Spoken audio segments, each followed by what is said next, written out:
Universitas Islamiyati dengan nomor induk mahasiswa D1A021568 akan menjelaskan tentang materi dari awal sampai UTS. Materi yang pertama yaitu latar belakang pembentukan Mahkamah Konstitusi. Mahkamah Konstitusi dibentuk sebagai hasil dari perkembangan demokrasi dan negara hukum. Mahkamah Konstitusi pertama kali didirikan di Jerman pada tahun 1951 sebagai bagian dari formasi konstitusi pasca Perang Dunia Kedua.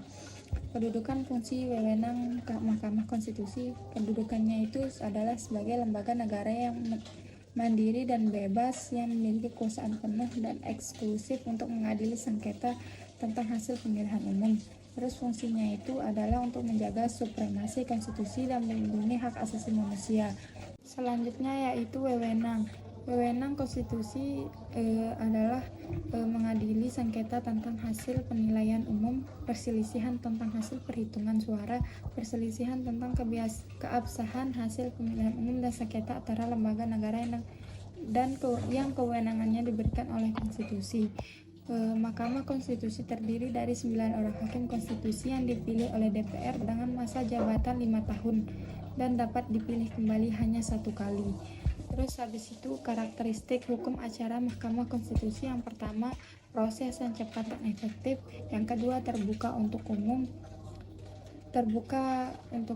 atau transparan; yang ketiga, netralitas; yang keempat, menghormati hak asasi manusia; yang kelima, asas keberatan; yang keenam, asas formalitas; yang ketujuh, asas keterbukaan; yang kedelapan, asas merata dan adil; yang kesembilan, asas kepastian hukum; yang ke-10, asas substansi. Lanjut, sumber hukum acara Mahkamah Konstitusi. Yang pertama itu Undang-Undang Nomor 24 Tahun 2003 tentang Mahkamah Konstitusi.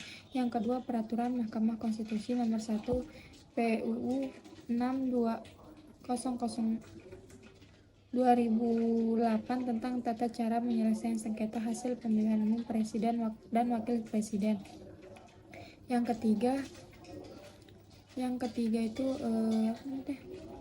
ketiga Peraturan Mahkamah Konstitusi Nomor 2 PPU Nomor 2007 tentang tata cara penyelesaian sengketa dan kewenangan Dewan Perwakilan Rakyat dan Dewan Perwakilan Daerah dengan Presiden.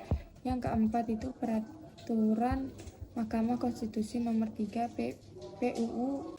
Yang keempat, Peraturan Mahkamah Konstitusi Nomor 3 PPU 8/2010 tentang tata cara penyelesaian perselisihan hasil pemilihan kepala daerah dan wakil kepala daerah. Yang kelima, putusan-putusan Mahkamah Konstitusi yang telah berkekuatan hukum tetap. Lanjut, kekhususan hukum acara Mahkamah Konstitusi. Yang pertama itu sengketa konstitusi. Yang kedua itu pengawasan konstitusionalitas.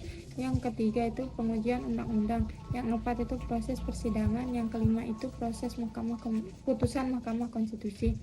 Terus permohonan penggabungan perkara. Dalam hal terdapat 2 atau lebih perkara yang berkaitan dan mempunyai dasar yang sama, maka pihak yang bersangkutan dapat mengajukan permohonan penggabungan perkara kepada Mahkamah Konstitusi. Permohonan penggabungan perkara ini dapat diajukan sebelum persidangan dimulai atau dalam proses persidangan.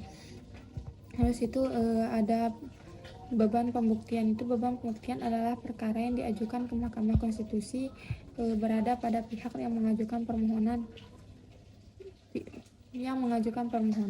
Terus alat buktinya itu diterima di Mahkamah Konstitusi adalah alat bukti yang sah dan relevan. Terus jenis sifat persidangan. Persidangan di Mahkamah Konstitusi dibedakan menjadi 2 jenis, yaitu persidangan terbuka dan persidangan tertutup. Persidangan terbuka adalah persidangan yang tepat dihadiri atau dihadiri oleh publik secara umum.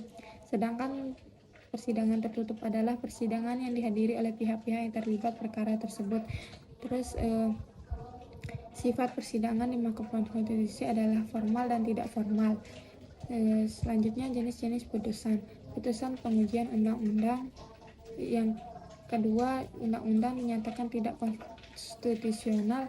Yang ketiga, undang-undang dinyatakan konstitusional. Yang kedua, putusan sengketa pemilihan. meliputi menetapkan hasil pemilihan, membatalkan hasil pemilihan, yang ketiga memerintahkan dilakukannya pemilihan ulang, yang ketiga itu putusan sengketa kewenangan itu terdiri dari menetapkan wewenang suatu lembaga negara, yang kedua membatalkan tindakan dan putusan suatu lembaga negara. Sifat-sifat dari putusan: yang pertama, memiliki kekuatan hukum memikat, yang kedua bersifat definitif, yang ketiga berlaku surut.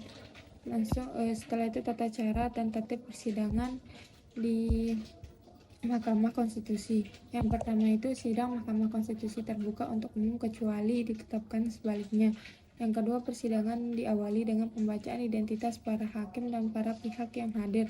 Yang ketiga, pemimpin sidang memberikan kesempatan pada para pihak untuk menyampaikan pendapatnya. Selanjutnya, macam-macam penafsiran dalam hukum acara Mahkamah Konstitusi, antara lain yang pertama, interpretasi literal, yang kedua interpretasi sistematis, yang ketiga interpretasi historis, yang keempat interpretasi komparatif, yang kelima interpretasi teleologis, yang keenam itu interpretasi dinamis. Kita lanjut saja ke materi yang ketujuh, pengujian formil.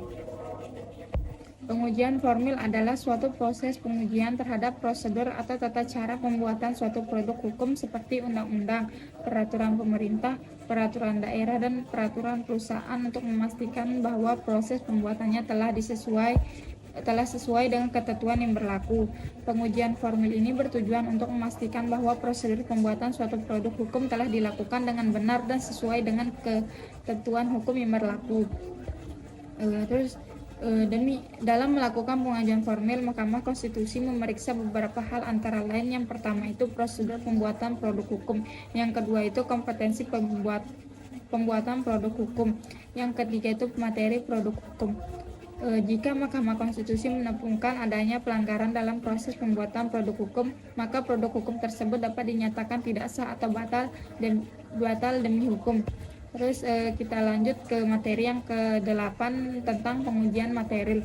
Pengujian material adalah suatu proses pengujian terhadap isi atau substansi dari suatu produk hukum seperti undang-undang, peraturan pemerintah, peraturan daerah, atau peraturan perusahaan, yang memastikan bahwa isi atau substansi produk hukum tersebut sesuai dengan ketentuan hukum yang berlaku dan tidak bertentangan dengan Undang-Undang Dasar Negara Republik Indonesia tahun 1945 dalam konteks hukum.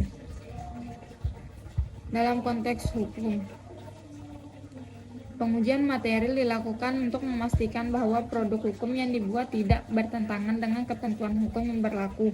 Hal ini penting karena produk hukum yang bertentangan dengan ketentuan hukum yang berlaku dapat berdampak buruk pada masyarakat dan mengganggu kestabilan hukum di Indonesia. Yang selanjutnya, dalam melakukan pengujian material, Mahkamah Konstitusi memeriksa beberapa hal, antara lain yang pertama kepatuhan produk hukum terhadap Undang-Undang Dasar Negara Republik Indonesia tahun 1945. Yang kedua itu kepatuhan produk hukum terhadap ketentuan hukum yang berlaku hukum yang lebih tinggi. Yang ketiga itu kepatuhan produk hukum terhadap prinsip-prinsip hukum yang berlaku. Jika Mahkamah Konstitusi menemukan adanya pelanggaran dalam substansi produk hukum yang diuji, maka produk hukum tersebut dapat dinyatakan tidak sah atau tidak berlaku. Dalam hal ini, Mahkamah Konstitusi memutuskan sisi material dari produk hukum tersebut. Putusan Mahkamah Konstitusi mengenai pengujian material memiliki kekuatan hukum yang mengikat dan harus dipatuhi oleh seluruh warga negara, pemerintah, dan lembaga-lembaga negara. Sekian presentasi dari saya, semoga bisa dimengerti, dan apabila ada salah kata mohon dimaafkan. Assalamualaikum warahmatullahi wabarakatuh.